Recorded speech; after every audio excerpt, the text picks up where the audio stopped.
மற்ற விரல்களோடு பெருவிரலும் இணைந்து மூடி திறக்குமானால் தற்காப்புள்ளவராக இருப்பாராம். என்றாலும் சதா ஒருவித பயம் அவருடைய உள்ளத்தில் குடிகொண்டிருக்கும். இவர் மற்றவர்களின் உதவியை எதிர்பார்ப்பவராகவும் இருப்பார்.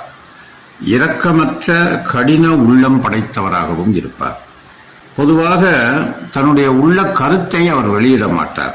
அதாவது மனசுல இருக்கிறதா சொல்ல மாட்டார்.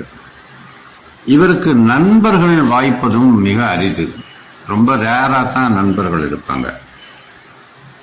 பெருவிரல் கெட்டி பெற்றிருந்தால், அதாவது சாஃப்டா இல்லாம ரொம்ப டைட்டா இருந்ததுன்னா விசித்திரமானவராகவும் இருப்பாராம். பெருவிரலின் நகம் குறுகி ஒழுங்கற்று இருந்தால், சில பேருக்கு பார்த்தீங்கன்னா அந்த நகம் பெருவிரல் அளவுக்கு விரிஞ்சு இல்லாம ஒரு மாதிரி மடங்கி தெரியும், ஒழுங்கற்று இருக்கும். அப்படி இருந்தால் அவர் ஒரு அற்பத்தனமும் சில்லறை புத்தியும் உள்ளவர் என்று எடுத்துக்கொள்ளலாம்.